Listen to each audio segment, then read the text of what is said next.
Hey, hi, hello everybody. Today நம்ம மல்லிதா செய்வது எப்படின்ட்டு இந்த வீடியோவில் பார்க்கலாங்க. குழந்தைங்கள்லேருந்து பெரியவங்க வரைக்கும் ஆசைப்பட்டு கேட்குற ஸ்வீட் டிஷ்ஷில் இதுவும் ஒன்று தாங்க. வாங்க வீடியோக்குள்ளே போகலாம்.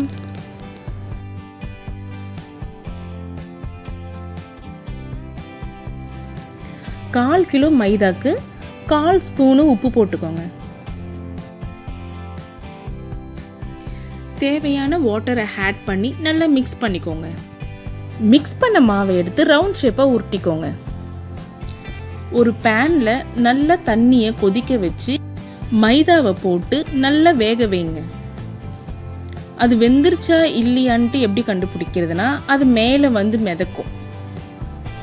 பச்சையாக இருந்ததுன்னா அது உள்ளேயே இருக்கும். மைதாவை ஒன்று மேலே ஒன்று பரட்டி போட்டுங்க. அது அழகாக மேலே வந்து நிற்கும். ஓவர் குக் வேண்டாம், ஏன்னா லப்பர் மாதிரி ஆகிடும். அப்புறம் நம்மளுக்கு சாப்பிட கஷ்டமாக இருக்கும். வெந்த மல்லிதாவை ஒரு பிளேட்டில் அரேஞ்ச் பண்ணிடுங்க.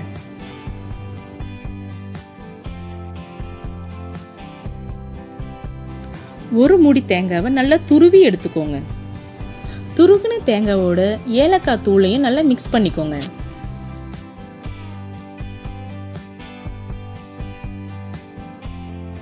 மல்லிதாவை பிளேட்டு இல்லைன்னா இலையில வந்து அரேஞ்ச் பண்ணி வச்சுக்கோங்க. மல்லிதா மேலே துருவின தேங்காவை போட்டுருங்க. சுகரும் ஆட் பண்ணிட்டு ரோல் பண்ணி வச்சிருங்க.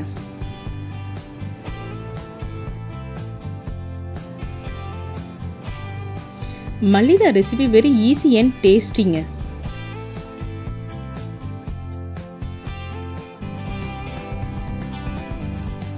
ஸோ வீடியோ பிடிச்சிருந்தா லைக் பண்ணுங்கள், ஷேர் பண்ணுங்கள், சப்ஸ்கிரைப் பண்ண மறந்துடாதீங்க. Thank you so much. பபாய்.